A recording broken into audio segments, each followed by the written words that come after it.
तो कैसे हैं आप लोग? उम्मीद है कि ठीक ही होंगे। तो प्यारे बच्चों, आप लोग के लिए क्या नाम एक बैच अनाउंस किए थे केमिस्ट्री क्रैश कोर्स 1.0, जिसमें सबसे पहले हम लोग पढ़ना शुरू किए थे सॉलिड स्टेट। और जिस सॉलिड स्टेट का हम लोग पार्ट 1, पार्ट 2, पार्ट 3 और पार्ट 4 कवर कर चुके हैं। तो आज क्या ना आप लोग के उसमें से क्या ना कुछ टॉपिक क्या ना बाकी रह गया था, जिस टॉपिक को हम लोग कवर करेंगे सॉलिड स्टेट पार्ट 5 के अंदर। ये लेक्चर आपके लिए क्या ना ज्यादा बड़ा नहीं होने वाला है, और इससे पहले क्या ना आप 4 लेक्चर पढ़ चुके हैं। उसमें क्या ना आपको फील ये हो चुका होगा कि हाँ वास्तव में हम इस कोर्स में पढ़ करके, इस बैच को पढ़ करके ऑब्जेक्टिव अच्छे से कर सकते हैं। और आप इस तरह से क्या ना मेरे साथ बने रहिए, आपका बोर्ड एग्जाम काफी अच्छा जाएगा। ऑब्जेक्टिव का तो आप चिंता ही छोड़ दीजिए, और 2 मार्क्स का। फिर उसके बाद रह गया क्या ना लॉन्ग टाइप क्वेश्चन का बात। तो लॉन्ग टाइप क्वेश्चन जो होते हैं ना 5 मार्क्स वाला, आपको हम करवा देंगे।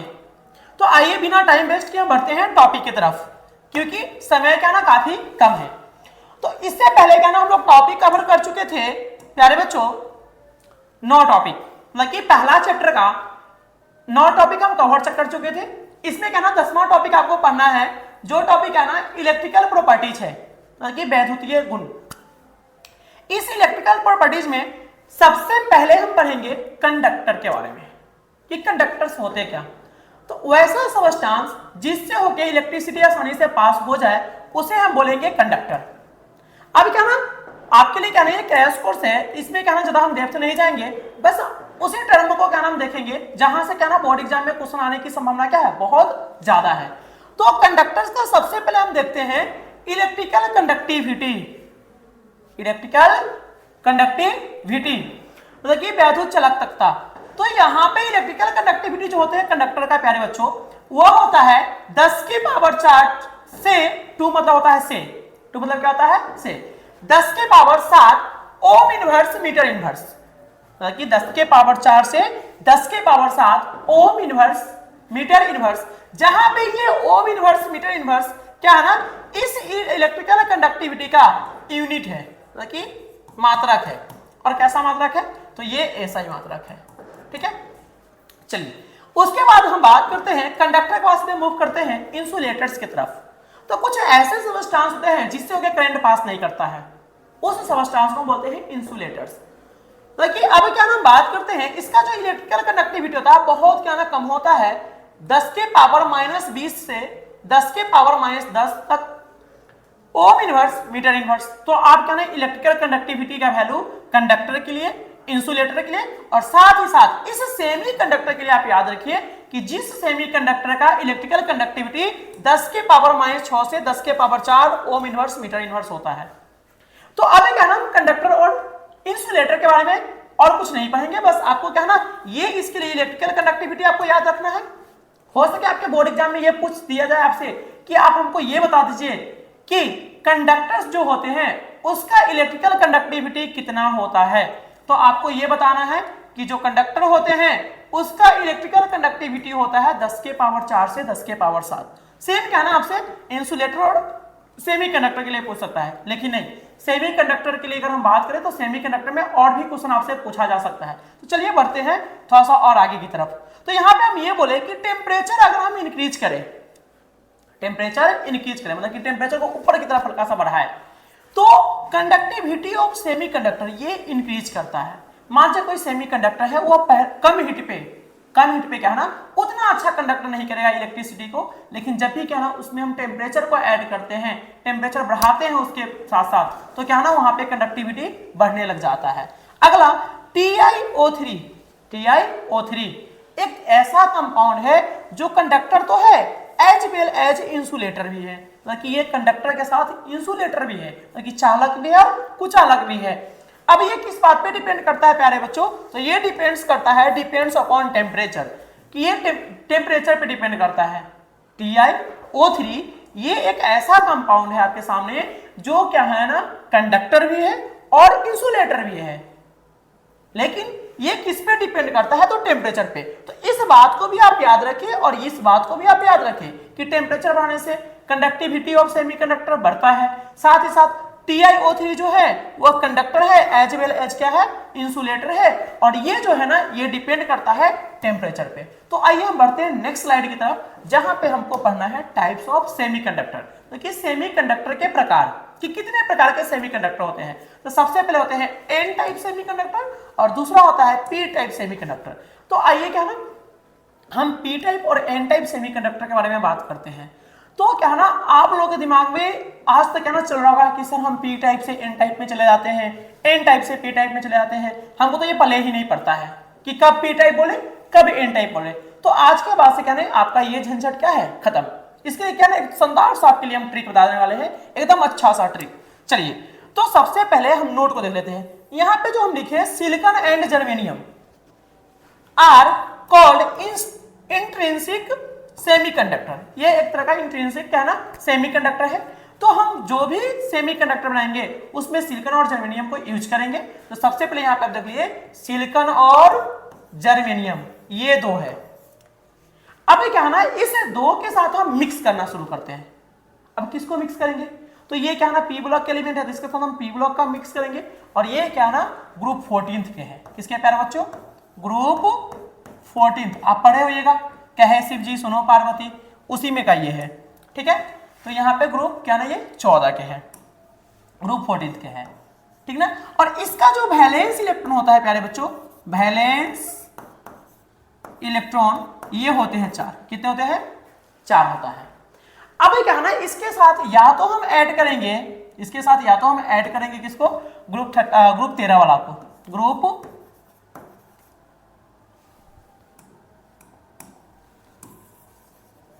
ग्रुप 13 वाला को ऐड करेंगे। एक मिनट थोड़ा सा पेन ले लेते हैं अच्छा वाला। ग्रुप 13th को ऐड करेंगे, नहीं तो इसके साथ हम ऐड करेंगे ग्रुप 15th को, ग्रुप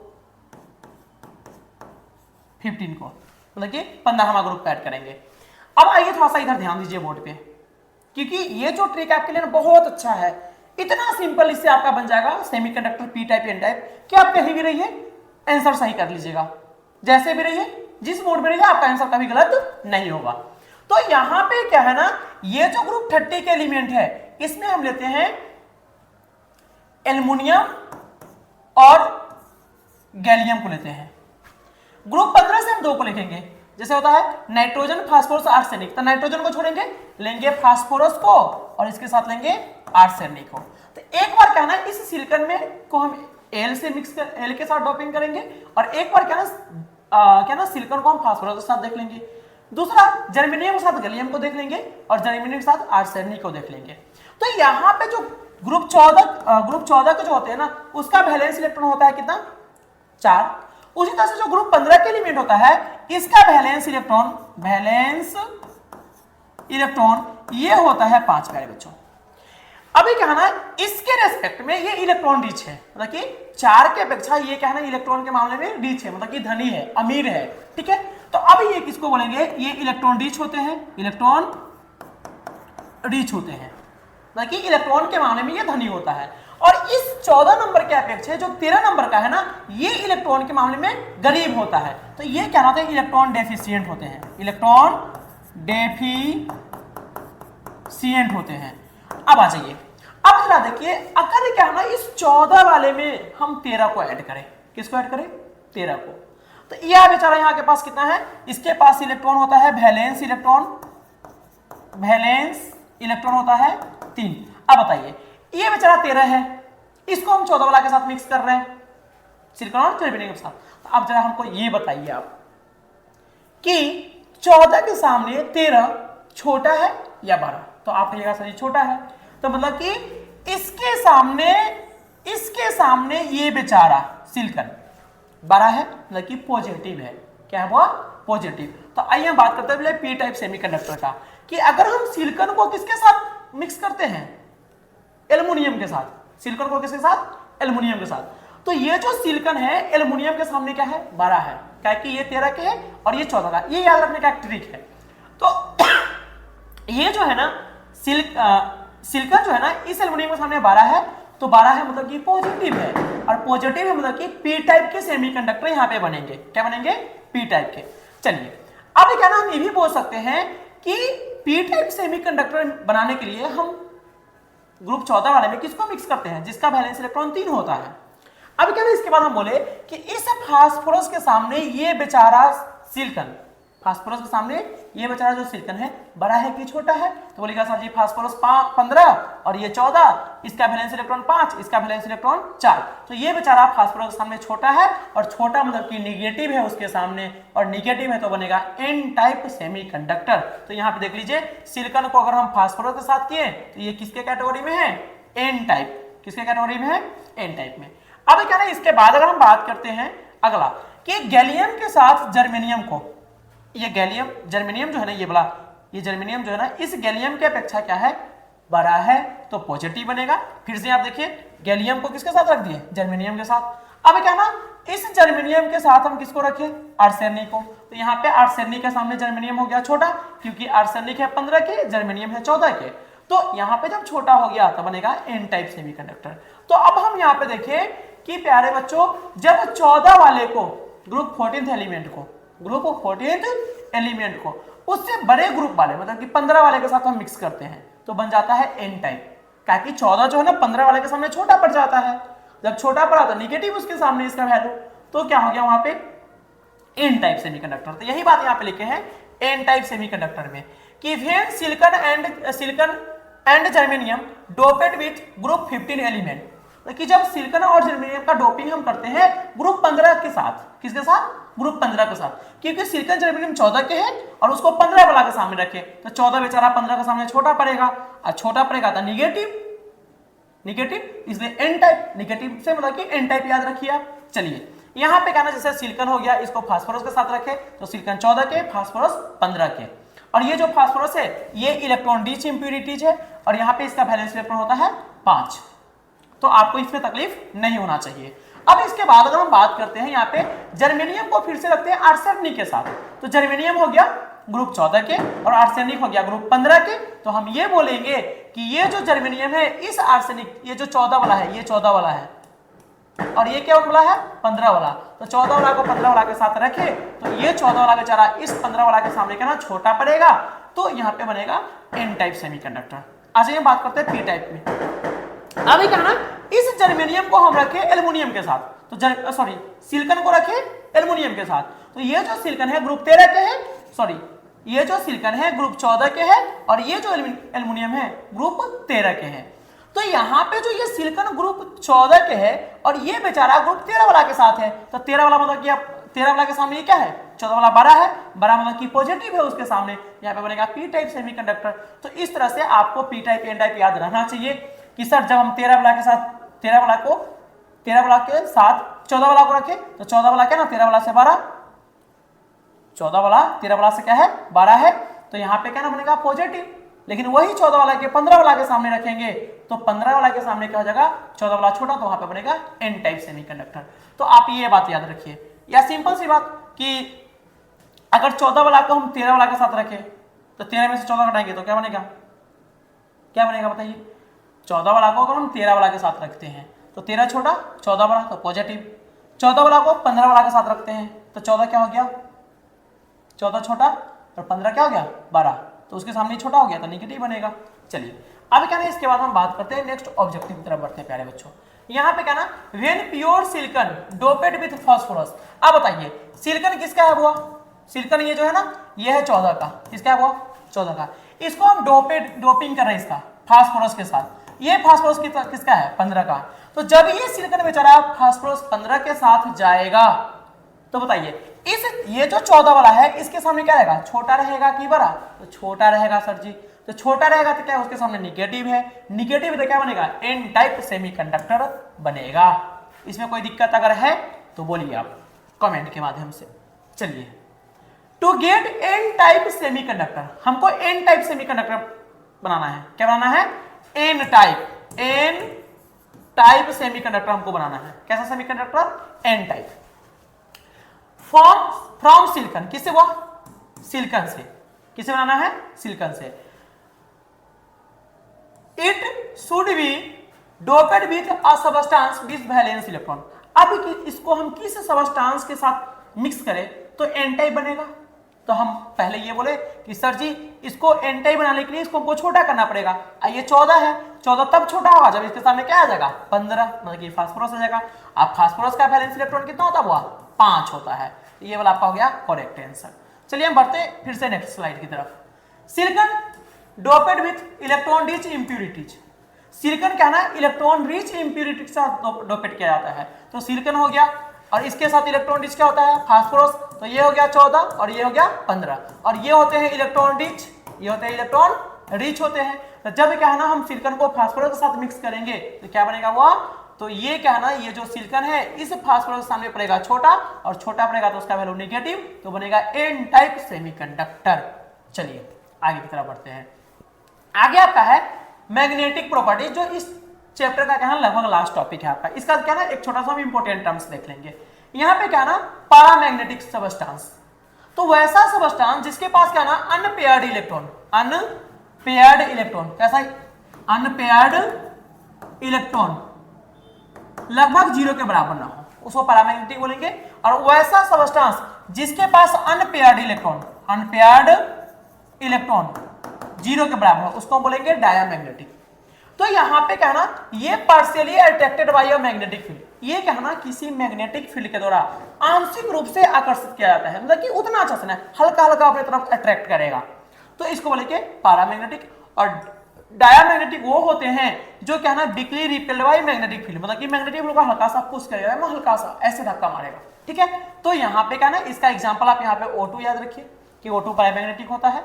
यहाँ पे ये फेमस एग्जाम्पल है O2 आपके लिए, एग्जाम में आ भी सकता है Cr3+, Cu2+, Ap3+। डायमैग्नेटिक में आप याद रखिए कि H2O सर जी डायमैग्नेटिक होता है, NaCl डायमैग्नेटिक होता है और C6H6 डायमैग्नेटिक होता है। तो इसका एग्जांपल आपके लिए काफी इंपॉर्टेंट है, आपके सेंट्रल एग्जाम में से रिलेटेड क्वेश्चन भी आया था। अब हम बात करते हैं फेरोमैग्नेटिक, इसके बाद है फेरोमैग्नेटिक के बाद क्या है ना एंटी फेरोमैग्नेटिक और फेरी मैग्नेटिज्म, फेरी मैग्नेटिज्म, ठीक है। तो आइए हम बात करते हैं पहले फेरोमैग्नेटिज्म का। तो मान लीजिए क्या ना आपके सामने एक क्या ना मेटल का प्लेट है, ऐसा मेटल का प्लेट है। अभी इस मेटल में क्या ना मेटल के बहुत सारे एटम होगा और इसका टेंडेंसी होता है M+N और साथ में N इलेक्ट्रॉन छोड़ने का। तो इसमें जो मेटल का प्लेट होगा उसमें बहुत सारा इस तरह से एटम्स होगा। अब क्या ना ये एटम सब इलेक्ट्रॉन छोड़ेगा तो उस पे क्या ना प्लस और माइनस का डायपोल बनता है, प्लस और एक मिनट,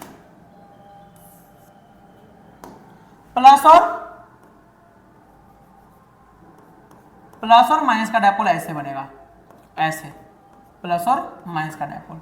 इसी डायपोल को बोलते हैं ग्रेन्स। क्या बोलते हैं मेरे बच्चों? ग्रेन्स। अब क्या है ना इस पे हम अलग से क्या है ना कोई एक्सटर्नल फील्ड अप्लाई दें, एक्सटर्नल फोर्स, ऐसे मान लीजिए इसमें बैटरी लगा के अप्लाई कर दिए ऐसे, तो क्या हो सकता है यहाँ पे जो ग्रेन्स होते हैं वह अपने आप को अरेंज करने लगता है। मतलब कि सबसे पहले आपको हम ये बोले कि ये मेटल का क्रिस्टल है जिसमें मेटल का बहुत सारा एटम होगा और मेटल के पास टेंडेंसी होता है M से M+N और साथ में N इलेक्ट्रॉन छोड़ने का। तो इसमें जो मेटल का एटम है क्रिस्टल के अंदर उसमें क्या ना जब वो अपना इलेक्ट्रॉन छोड़ेगा तो M प्लस माइनस इस तरह से कुछ बनाएगा, प्लस माइनस इस तरह से कुछ बनाएगा। अब ये जो प्लस माइनस है एक तरह का डायपोल है और इस डायपोल को हम बोलते हैं ग्रेन्स। जब इस पे कहना हम एक्सटर्नल कोई फील्ड अपनाते हैं, जैसे मान लीजिए बैटरी लगा के और इसमें करंट पास कर दिया, तो ये ग्रेन्स अपने आप को क्या करता है अरेंज करना शुरू करता है। अगर अरेंज करके सारे के सारे ग्रेन्स अगर क्या है ना ऐसे हो सकते हैं कि सर अरेंज करने के बाद प्लस माइनस और प्लस माइनस सारे ग्रेन्स क्या ना एक डायरेक्शन में आ जाए, प्लस ऊपर और माइनस नीचे। तो ये क्या ना एक ये क्या ना सबस्टेंस क्या होगा, ये होगा फेरोमैग्नेटिज्म। कैसा सबस्टेंस होगा प्यारे बच्चों? फेरोमैग्नेटिज्म होगा। तो हम ये बोलेंगे कि very strongly attracted by magnetic field. और ये जो फेरोमैग्नेटिज्म होते हैं वो क्या होता है, फेरोमैग्नेटिज्म जो होते हैं ना ये क्या ना बहुत तेज गति से क्या ना मैग्नेटिक फील्ड के द्वारा अट्रैक्ट किया जाता है। इसका एग्जांपल आप याद देखा किया CrO2 सबसे फेमस एग्जांपल है। अब ऐसा भी तो हो सकता है कि इसमें से क्या है ना कि यहाँ पे जो ग्रेन्स है इसमें क्या ना अपोजिट बन जाए प्लस माइनस और यहाँ पे बन जाए माइनस प्लस, तो यहाँ पे क्या ना कैंसिल आउट हो जाएगा और इस तरह को बोलेंगे anti ferromagnetism, very strongly repelled by magnetic field. ये ग्रेन्स अगर उल्टा होगा तो सबस्टांस क्या आ जाएगा एंटी फेरोमैग्नेटिज्म, और ये क्या ना कस के क्या ना चुंबकीय फील्ड को धक्का मारता है। इसका हम बात करते हैं फेरी मैग्नेटिज्म का, किसका फेरी का।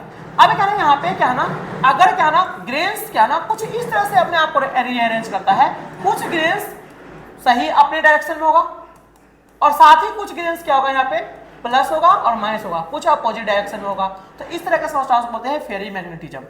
और इसका एग्जांपल होता है Fe3O4 और इसका एग्जांपल होता है MnO। तो आप बस एग्जांपल याद रखिए, एग्जांपल याद रखिए, आपका ऑब्जेक्टिव क्वेश्चन सॉल्व हो जाएगा। अब क्या ना यहाँ पे हम बढ़ते हैं नेक्स्ट आगे स्लाइड की तरफ। तो यहाँ पे पूछ रहा है कि in which of the following is a diamagnetic in nature. तो जस्ट अभी आपको हम नेक्स्ट पीछे के स्लाइड में बताए हुए थे डायमैग्नेटिक, और यहाँ पे हम VBI भी किए थे कि यहाँ पे क्या होता है जो बेंजीन होता है ये क्या होता है प्यारे बच्चों डायमैग्नेटिक होता है। तो अब क्या ना यहाँ पे हम आगे बढ़े तो यहाँ पे क्वेश्चन क्या कर रहा है आपसे, क्वेश्चन कर रहा है कि in which of the following is a diamagnetic in nature. यहाँ पे C6H6 ये डायमैग्नेटिक होता है और ये क्वेश्चन आपके सेंटर एग्जाम में पूछा भी गया था शायद।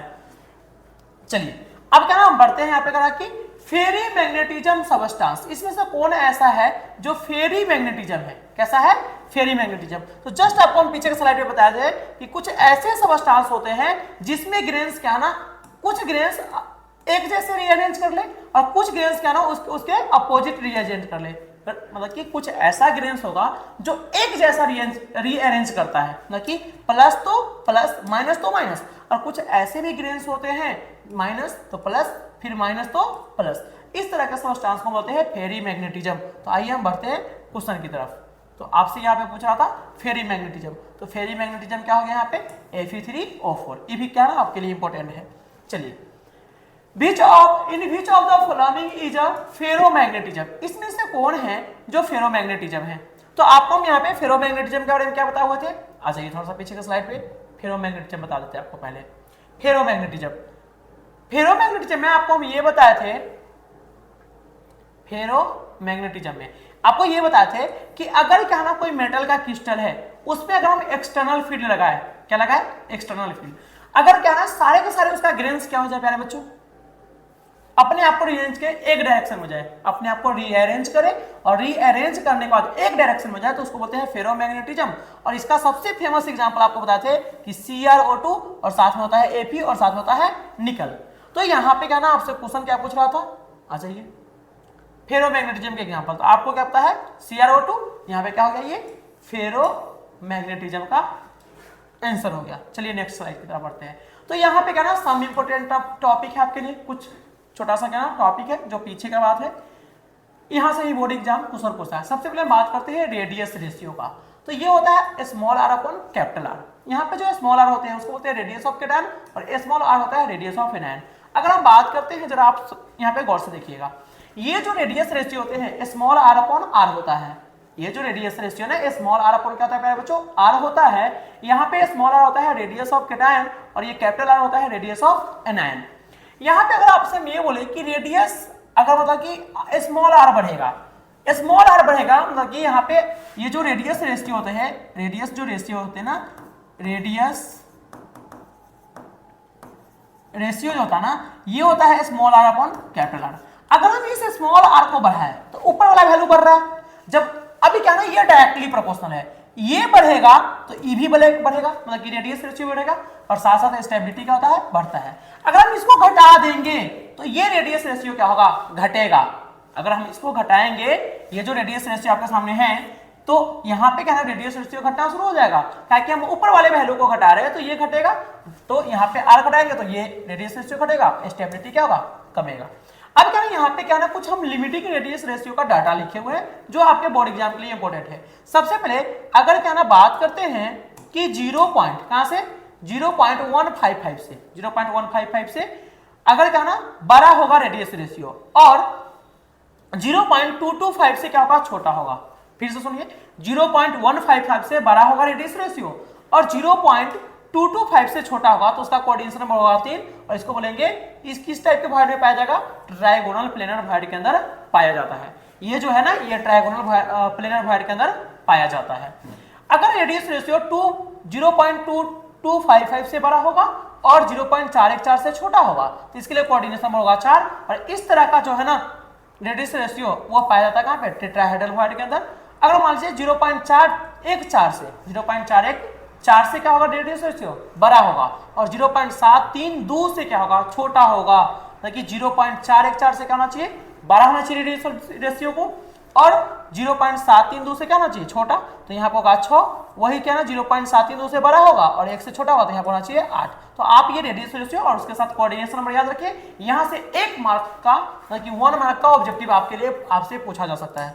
1 मार्क का, एक मिनट पेन चेंज कर लेते थोड़ा सा। यहाँ पे क्या ना 1 मार्क का ऑब्जेक्टिव यहाँ से आपसे पूछा जा सकता है, चांस भी है इस बार आने का। तो चलिए हम बढ़ते हैं ऑब्जेक्टिव की तरफ। यहाँ पे कहा कि if the radius ratio is the range of 0.731 to 1, अगर रेडियस रेशियो कहां से कहां प्यारे बच्चों, 0.731 से 1 के बीच में होगा रेडियस रेशियो, मतलब कि 0.731 से बड़ा और 1 से क्या ना चाहिए, छोटा। तो इसके लिए आपसे पूछ रहा है कोऑर्डिनेशन नंबर क्या होगा। तो आइए पीछे के स्लाइड पे हम जस्ट अभी देखे थे कि ये क्या ना 0.732 से क्या है, बड़ा, और 1 से छोटा, तो उसके लिए होता है क्यूबिक, और क्यूबिक का जो कोऑर्डिनेशन नंबर होता है वो होता है 8। तो इसका क्या हो जाएगा कोऑर्डिनेशन नंबर प्यारे बच्चों, यहाँ पर हो जाएगा कोऑर्डिनेशन नंबर क्या हो जाएगा, 8 हो जाएगा। तो यहाँ पे थोड़ा सा क्वेश्चन को हम करेक्ट करते हैं, 0.732 है लेकिन यहाँ पे दिया हुआ है 0.731, तो इसको कर दिया 0.732। नेक्स्ट क्वेश्चन की तरफ अगर हम बढ़ते हैं तो आपके लिए है कि the radius ratio is in the range of 0.414, मतलब कि कहने का अर्थ है जो रेडियस का रेशियो है वह क्या ना 0.414 से क्या है, ज्यादा है, मतलब कि बड़ा है, और 0.732 से क्या है, छोटा है। तो इसके लिए क्या ना हम पढ़े थे, जस्ट यहाँ पे देख लीजिए एक स्लाइड पीछे कि 0.414 से क्या है, बड़ा है, 0.414 से क्या है पहले बच्चों, बड़ा होना चाहिए, और साथ में क्या है ना 0.414 से बड़ा होना चाहिए, और 0.732 से क्या होना चाहिए, छोटा। इसका क्या ना कोऑर्डिनेशन नंबर होता है 6। तो यहाँ पे क्या ना आपके सामने क्वेश्चन लिखा हुआ है, क्वेश्चन ज्यादा गौर से देखिएगा कि द रेडियस रेशियो 0.414 से बड़ा है और 0.732 से क्या है, छोटा है, तो उसके लिए कोऑर्डिनेशन नंबर होगा 6। अब क्या है ना यहाँ पे हम बात करते हैं नेक्स्ट क्वेश्चन की तरफ।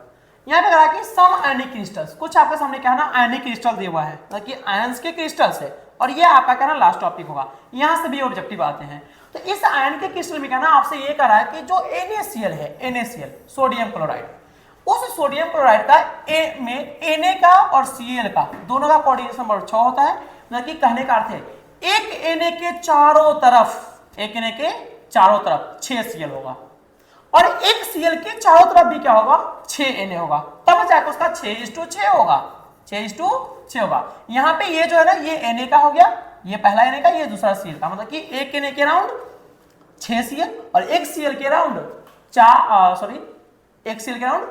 Na।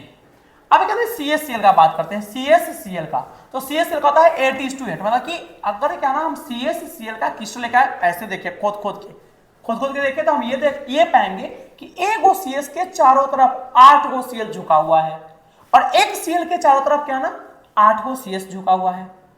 फिर से सुनिए, एक Cl के चारों तरफ हमको 8 गो CS मिलेगा, और एक CS के चारों तरफ 8 क्या मिलेगा, Cl मिलेगा। अभी क्या ना बात करते हैं Na2O का, किसका बात करते हैं प्यारे बच्चों, Na2O का।